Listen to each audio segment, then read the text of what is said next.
Isang ina nagmistulang bihag sa loob ng isang bahay. Binusalaan, ginupitan ng buhok, at ikinulong sa banyo. Boss, bugbog sarado eh. Huwag kang matakot, huwag kang matakot. Ano ang kaya mong gawin sakaling mangyari ito sa sarili mong ina? Gabi ng February 13, 2024, isang tawag ang natanggap ni Rainier mula sa kanyang nanay na si Lydia, 37 taong gulang. Kasalukuyang nagtatrabaho sa Maynila si Lydia. Nang sagutin ng binatilyo ang tawag,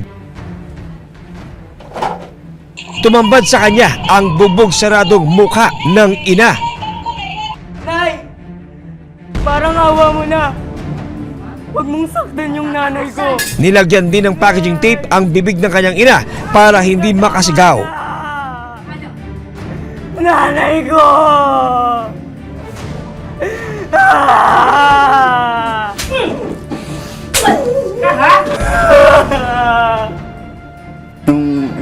Tawag ng tawag sa akin, video call ah. Ang mama ko lang, ang sa mukha ng mama ko ang ipapakita, di siya magsasalita. Nagulat tayo, nagka-sketch tape yung bunganga. Hugot kayo sa ng sketch tape. Kanang gyanam, mo ka ng bunog ba? Una ka ng mata niya, sunod ka ng naong na. Soko kay ko nga. Yung taon nga naman yung nangigik ingon ani na mamay taon ni tiko ana mo kada semana mo ni tik support. Agad gumawa ng paraan sina Rainier para mailigtas si Lydia. Ang lumapit sa NBI ay yung anak niya. Lumapit sa NBI Cebu at pinakita yung videos and photos ng mother niya nung kausap niya sa phone na may mga pasa, may halatang nabugbog at umiiyak. Mailigtas kaya ng batang si Rainier ang kanyang inang si Lydia mula sa malaimpyernong kalagayan? Tatanda ka na ngayon.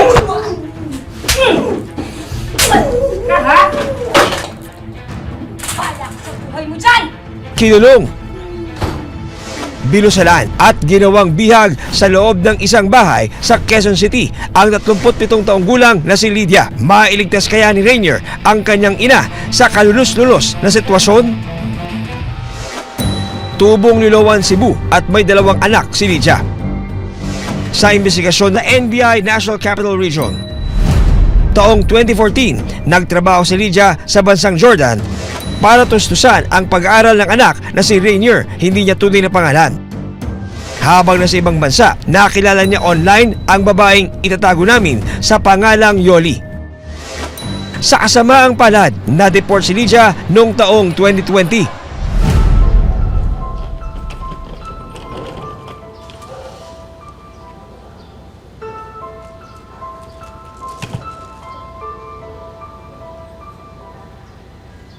After siyang upload nung siya OFW pa, na-discover na wala siyang kaukulang papeles, kaya in-upload siya o dineport siyang pabalik.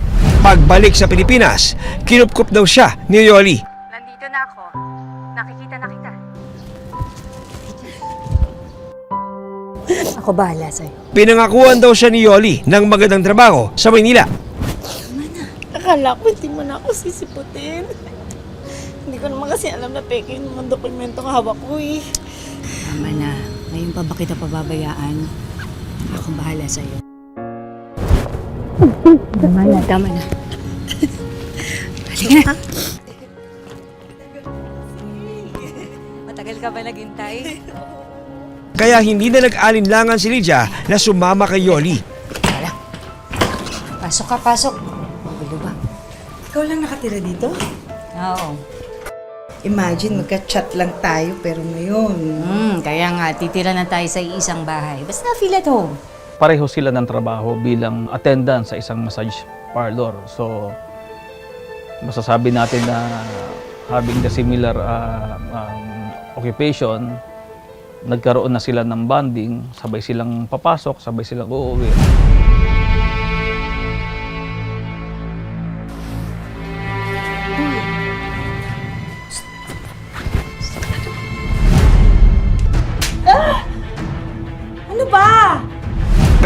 mabuting samahan ni Lydia at Yoli unti-unting nagbago.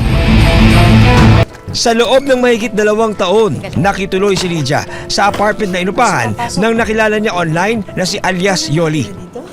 Oo. Basta feel at home. Na? Nay, O bakit ganyan itsura mo? akala po namin ano na po yung nangyari sa'yo. Madalas naman daw nakaka-video call ni Rainier ang kanyang ina na nasa Quezon City. Nakahanap na ako ng trabaho dito sa Maynila. Nagmamasahe, makakapagpadala na ako ng pera sa inyo.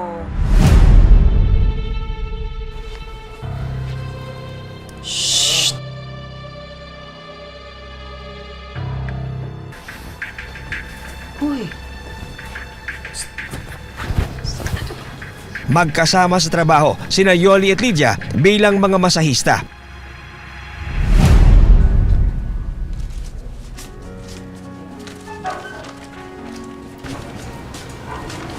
Tiba tayo ngayon ah. Ikaw ba nakakapagpadala ng pera sa Cebu sa anak mo? Ano? Salamat. Yoli, yung ginagawa mo Diskarte ko na yun. Tsaka labas naman yung managed bude. Huwag ka lang papahalata. Tumutulong rin daw si Yoli sa pag-aaral ng anak ni Lydia na si Rainier. bye. Bayad ko. Thank you, sir. Balik po kayo, ha? Po.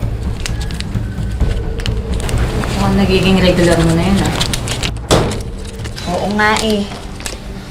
Pero ang maayos na relasyon ng magkaibigan, unti-unting magkakaroon ng lamat. Alam ko kung saan nanggaling yan, tapos hawak-hawakan mo ko.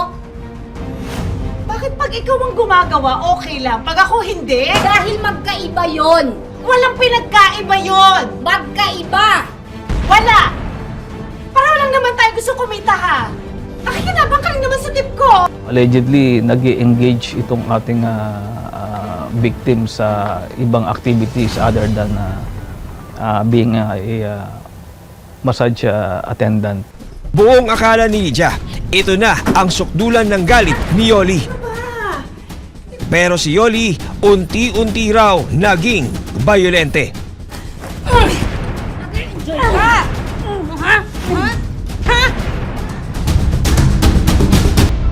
Ikaw ba nakakapagpadala ng pera sa Cebu sa anak mo?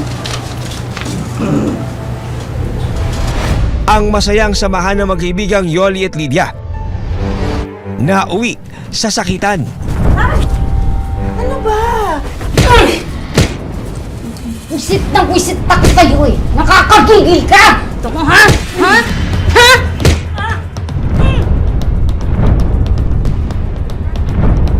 Nagawa na huwag papasukin o pigilan na itong victim natin na magtrabaho.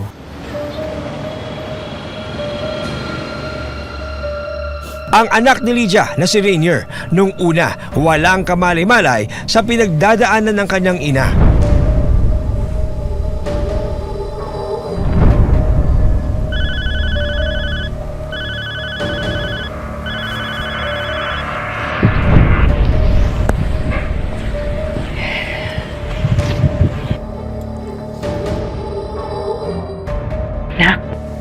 Kamusta kayo dyan? Okay naman, Nay. Nakangamusta lang. Namiss ko na po kasi kayo eh. Nay, umiiyak po ba kayo? Hindi. Kakagising ko lang. Nagising lang ako. Kung sabi ka, kung hindi naman nagpipinto yung mama ko yung mga sinasaktan ba siya doon or okay naman. Kamusta na po kayo dyan? Kailan po kayo uwi dito sa Cebu? Malapit na. Sino kausap ng lalaki? Si Rainier. Nangangamusta lang niya. Sinungaling. Nay! Kilala kong boses ng anak. Akin na nga yung phone ko kasi... Hindi!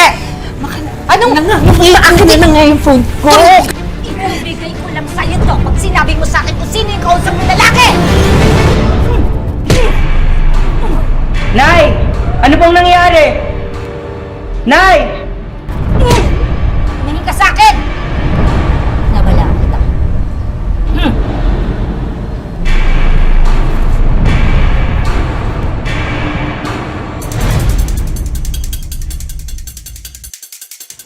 Hanggang noong February 13, 2024, hindi na natiis ni Lydia ang pananakit sa kanya.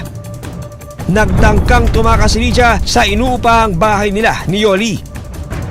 Pero umabot din sa sukdulan ang pananakit, ang pang-abuso na yun na nga, prompted her to attempt to escape. Sa kuha ng closed-circuit television o CCTV na nakuha ng NBI-NCR, makikita ang pagtakbo ni Lydia. Yun po yung una sa CCTV po, ayun po yung unang attempt noong victim natin na tumakas bago po siya i-detain at pahirapan at saktan ng ating subject. Pero makikita rin sa CCTV ang pagsunod sa kanya ni Yoli. Ano ang dahilan ng pananakit ni Yoli sa ginang na si Lydia?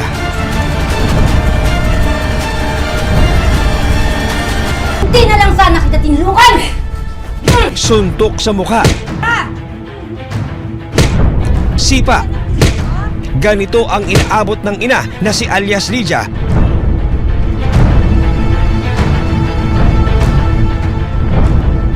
sa kamay ng isang babae na si alias Yoli.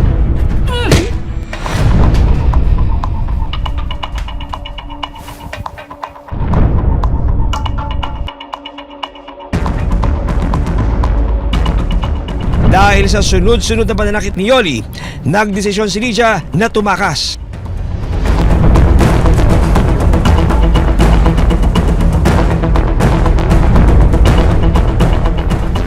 Lydia? Lydia! Lydia! Lydia! Pero naabutan siya ni Yoli sa gate at hinila ang kanyang buhok Pupunta ka! Balik! at kinaladkad pabalik sa inuupahan nilang apartment. Ano? Sinasabi ko na nga ba? Pasok! Ba't sinabi ko na tatakasan mo pa ako, ha? Pasok! Sa pagkakataong ito, mas lalong tumindi ang pananakit sa kanya ng babae. Sinasabi ko na talagang tatakasan mo ko? Tignan ko para magtanda ka. Sinasabi ko na eh! Talagang alam ko! Tatakasan mo ko! Pakiramdam ko na yan eh! Tignan ko magtanda ka. Ginapos, Ha? Ako? Tatakasan mo ko? Akala mo makakalaan? pinagsusuntok sa mukha, ginupitan, Tumigil ka! Palaging biniverbally abused at saka sinasaktan ng paulit-ulit sa loob ng ilang araw.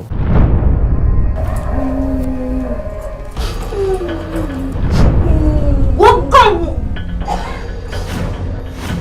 binusalan ang bibig,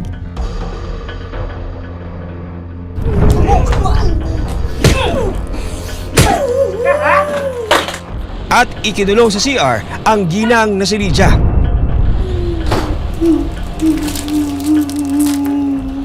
Pinagbantaan rin daw ng suspect ang biktima.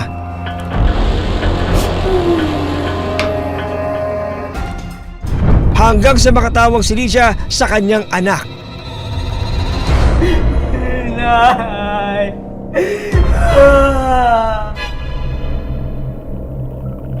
Nay!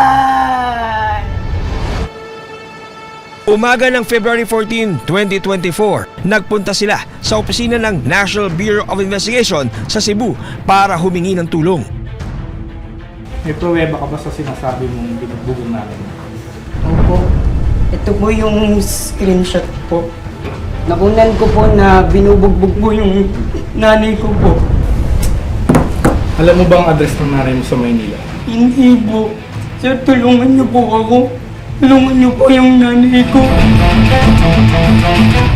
Nung araw ding yun, nakipag-ugnayan ang NBI Cebu District Office o NBI CEBDO sa NBI National Capital Region. Inaksyon na naman natin agad. So, based on that, nagsagawa na ng investigation ng mga tauhan natin. February 15, 2024, isang rescue operation ang ikinasa ng NBI-NCR. Base po dun sa unang reklamo sa Cebu, agad pong itinawag ng aming Cebu Regional Office dito sa NCR ang kaso na yan. Dahil nasa jurisdiction po ng NCR kung saan pinaniniwalaan nandoon yung ating victim, kaya inaksyonan agad ng NBI NCR base na rin po sa information na nakuha ng NBI Cebu.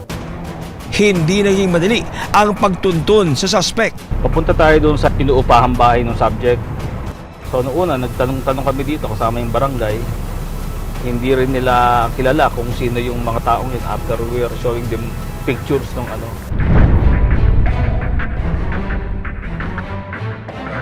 Nang makarating sa barangay, naging maingat ang NBI NCR sa pagtuntun sa mismong bahay ng suspect at biktima. Huwag tayo magbase doon. Yes. Magbase tayo sa kada pinto. Sila ma'am, hindi mo taga-dini. Dito po tayo. Kinatok ng mga operatiba ang bahay na posibleng kinaroroonan ni Lydia. So noong una, nagtanong-tanong kami dito kasama yung barangay. Hindi rin nila kilala kung sino yung mga taong yun. Until may lumabas na isang landlord. Itinuro ng landlord ang inuupahang kwarto ni Lydia at Yoli. Anong pinto? Sige, ano lang pinto? Baka kasi maano. Ito lang po, dito sa baba. Ano po namin tenant? Ay, grabe.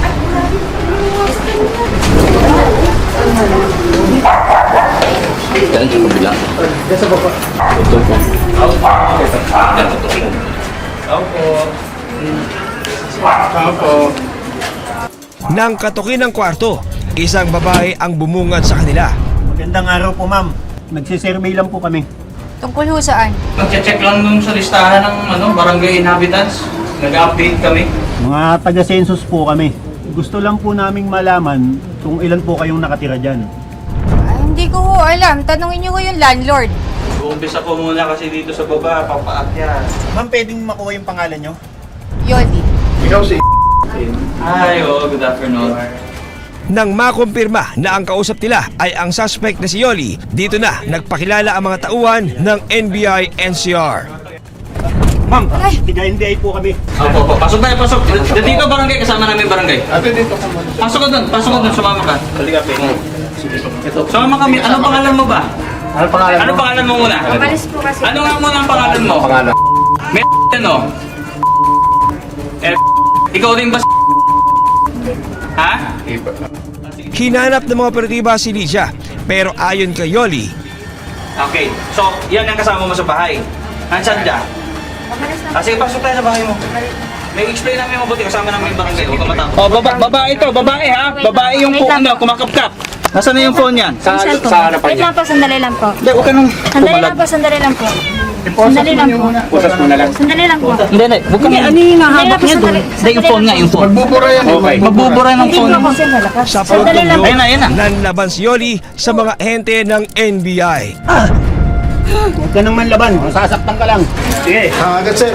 Sige. Ang mahawak ko. Sige. When she was arrested at binasahan ng Miranda rights niya, nagwala na siya doon. Nanlaban sa mga tauhan natin. Yun na nga, nangagat, nanipa. Ayaw talaga niya magpasama. Tama na, upo ka na lang. Huwag ka na pumalag, tama na. Halika na. Dito na hinanap ng NBI NCR si Lydia sa loob ng bahay. Halika rito. I-rescue ka namin, huwag ka matakot. NBI po to. Narito po kami para i-rescue ka. Ilang sandali pa, natagpuan nila ang Huwag po kayong biktima. matakot. Ligtas na po kayo. Halika. Yung cellphone niya. Bugbog sarado at nanginginig sa takot. Boss, bugbog sarado eh. Sa NBI kami, ha? Huwag ka matakot. Identify mo na natin. Ma'am, anong pangalan mo? Lydia. Ikaw ay taga? Cebu. Ikinagulat ng mga otoridad ang itsura ng babae nang lumabas siya mula sa palikuran. Ay, nakita ko, sobrang traumatized siya. Nanginginig, pero relieved na natapos na yung ordeal niya. For us, is a clear evidence of serious illegal detention at that is a continuing offense. Halos makalbo na rin ang buhok ng biktima. Paglabas niya, parehong mata niya, sarado, black blue sa lahat ng parte ng katawan niya, mayroon siya mga pasa. Tapos yung buhok niya, gupit-gupit na hindi naman pantay yung pagkakagupit.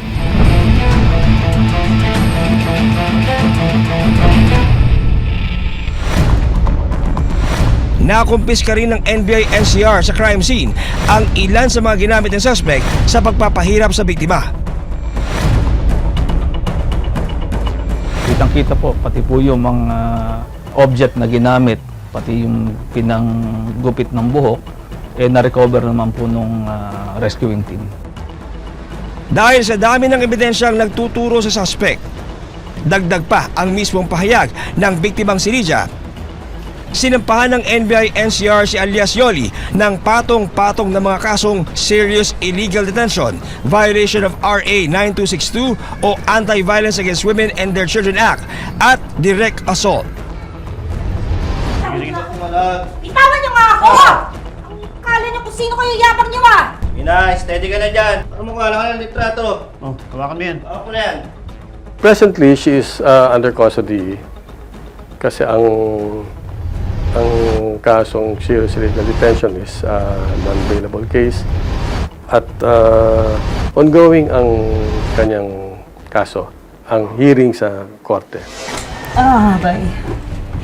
Bayad ko. Thank you, sir. Balik po kayo ha. Sa investigasyon ng NBI-NCR, lumalabas na selos ang motibo sa paulit-ulit na pananakit ng suspect sa biktima. Ano ba? Madalas ito saktan pag konting selos, konting galit, sinasaktan. Akala ko hindi mo na ako sisiputin. Tama na. Ngayon pa ba kita pababayaan? Dahil sa loob ng mahigit 2 taon, naging magkarelasyon sina Lydia at Yoli. Gusto ko na rin magpasalamat sa iyo kasi sa tulong mo sa akin, sa pamilya ko, yung suporta mo, di mawawala. Miss na rin kita. Ayan. Hindi ito itinanggi ng pamilya ni Lydia. Papakilala ko sa iyo. Yoli, anak ko, si Rainier. Ay! Ko yan. Si Yoli, kasama ko. Tama nga ang nanay mo, Pogi, oh. Teka. Maganda eh. O kayo muna mag-usap ha. Sige. Ano ba? Hindi pa rin patapos yung pagsiselos mo? Wisit na wisit ako sa'yo eh. Nakakagigil ka! Kung alam ko lang talaga yung pagkababae mo na ganyan ka, hindi na lang sana kita tinulungan! Lumalabas sa investigasyon ng NBI na pinagseselosan ni Yoli ang mga kliyente ni Lydia sa spa na kanilang pinapasukan. Pinipigilan niya, nagsiselo siya. Kamusta na po kayo dyan? Maging ang sariling anak ni Lydia na si Rainier, pinagseselosan din daw ni Yoli. Sino kausap mo lalaki? Si Rainier, nangangamusta lang niya.